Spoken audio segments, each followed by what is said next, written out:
안녕하세요. 여러분, 오늘은 대선 후보들의 공약들을 함께 살펴보려고 합니다. 선거철이면 공약이라는 말이 여기저기서 쏟아져 나오죠.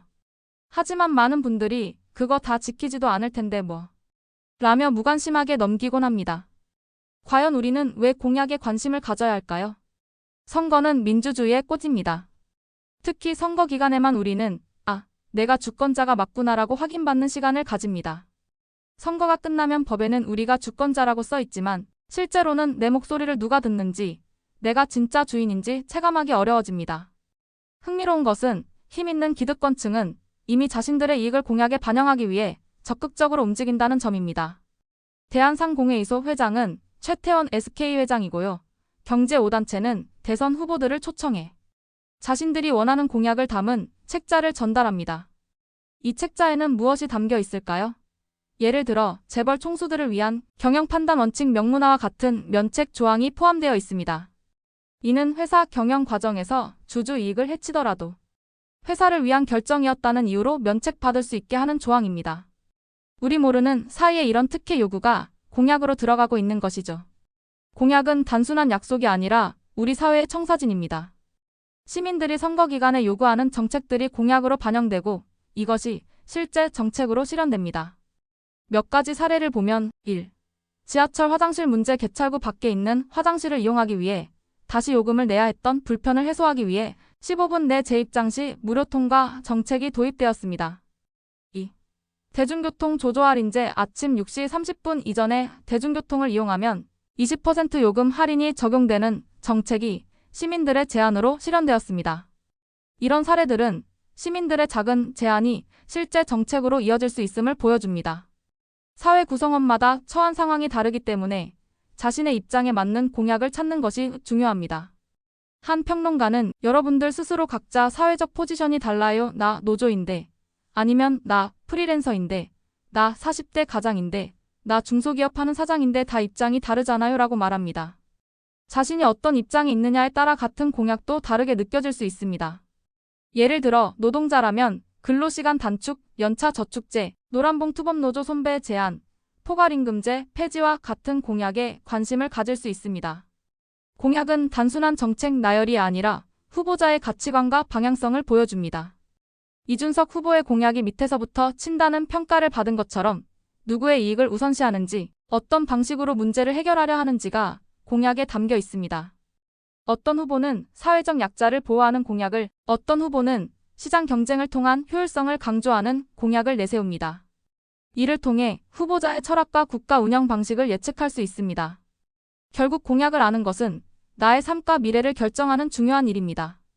어느 평론가의 말처럼 내 삶을 얘기하는 사람이 누군가, 내 삶을 거꾸로 망치는 사람이 누군가를 보셔야 되고 여러분이 생각하는 나라를 말하는 사람을 골라내셔야 합니다. 우리가 소극적으로 있다면 힘 있는 사람들이 자신들의 이익만 대변하는 공약을 실현시킬 것입니다. 반면 우리가 목소리를 내고 공약을 꼼꼼히 살펴본다면 진정으로 시민 모두의 삶이 나아지는 정책들이 실현될 수 있습니다. 민주주의는 참여를 통해 완성됩니다. 공약을 알아보고 요구하고 평가하는 것은 주권자로서 우리의 권리이자 의무입니다. 이번 선거에서는 공약을 꼼꼼히 살펴보고 진정한 주인으로서 우리의 목소리를 내보는 건 어떨까요? 대선 후보들의 공약은 국가의 미래 방향을 결정하는 중요한 지표입니다. 이재명, 김문수, 이준석 후보가 제시한 공약들을 자세히 살펴보겠습니다. 이재명 후보의 공약. 이재명 후보의 공약은 회복, 성장, 행복이라는 세 가지 기조로 구성되어 있습니다. 1. 회복 공약. 내란 피해 회복, 윤석열 정부 3년 동안의 어려움을 회복하는 데 초점을 맞추었습니다. 특히 코로나19로 인한 자영업자 피해 회복에 주력합니다. 자영업자 지원 정책, 코로나19 시기. 강제 휴업으로 인한 피해를 정책적 피해로 규정하고 종합 대책을 마련하겠다고 약속합니다. 이 공약은 문제를 정확하게 짚었다고 평가했습니다.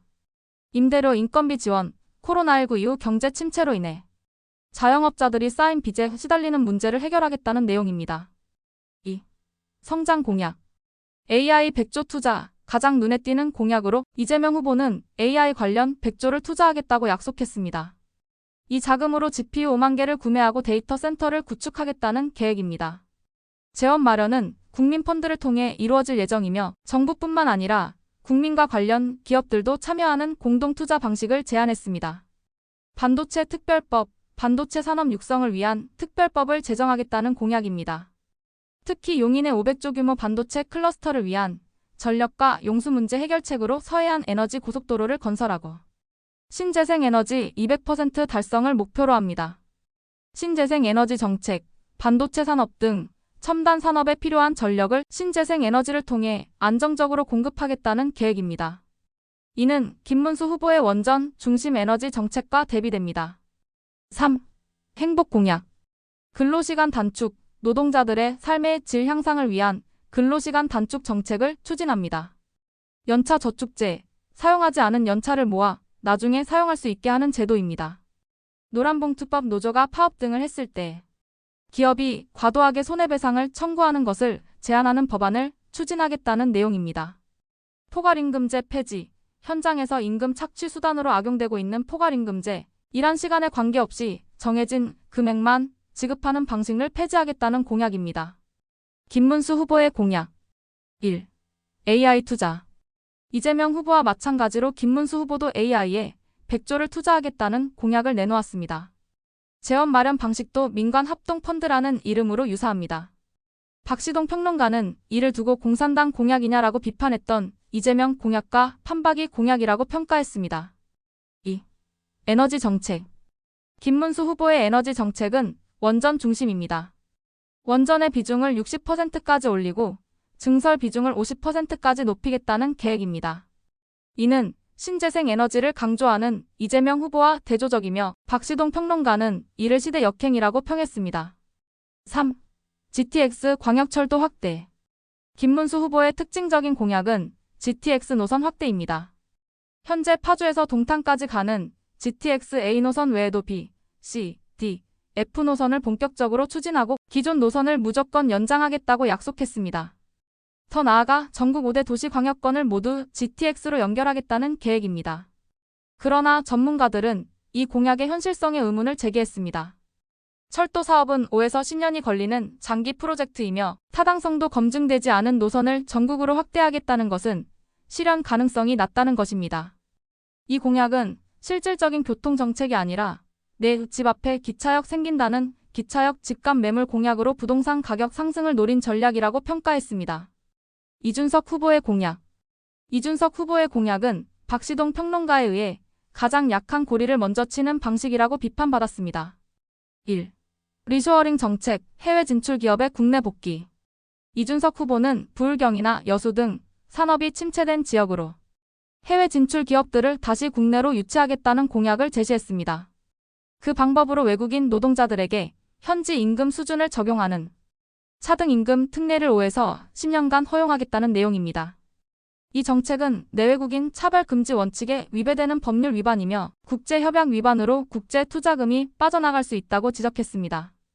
또한 기업들이 해외로 진출한 이유가 단순히 인건비 때문만이 아니라 현지 시장 확보 등 다양한 전략적 이유가 있다는 점을 간과했다고 비판했습니다. 2. 최저임금 지자체 권한 이양. 이준석 후보는 현재 국가가 관리하는 최저임금 결정 권한을 지방자치단체로 이양하겠다는 공약을 제시했습니다.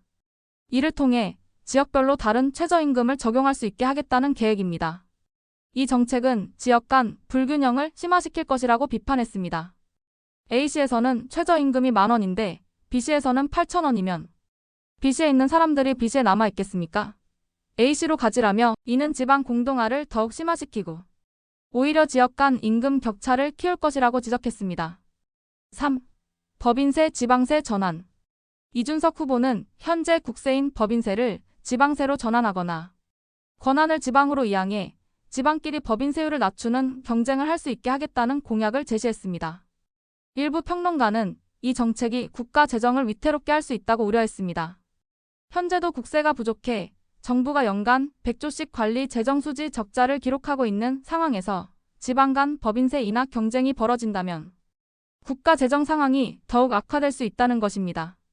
각 후보들의 평가를 종합해보면 이재명 후보의 공약이 짜임새가 가장 정확하다고 평가했으며 사회적 약자와 노동자, 자영업자 등 다양한 계층을 고려했다고 언급했습니다. 김문수 후보의 공약은 일부 이재명 후보 공약과 유사하지만 특히 에너지 정책에서 시대 역행적이라는 평가를 받았으며 GTX 공약은 현실성이 부족하다는 지적을 받았습니다. 이준석 후보의 공약은 가장 많은 비판을 받았는데 밑에서부터 친다는 접근법으로 사회적 약자에게 부담을 전가하고 국가의 역할에 대한 기본적인 이해가 부족하다는 평가를 받았습니다. 결국 우리 유권자들은 내 삶을 얘기하는 사람이 누군가, 내 삶을 거꾸로 망치는 사람이 누군가를 판단하여 똑똑하게 투표를 해야 할 것입니다. 이상 영예일치 채널의 허주아였습니다. 구독과 좋아요, 댓글은 저에게 큰 힘이 됩니다. 감사합니다.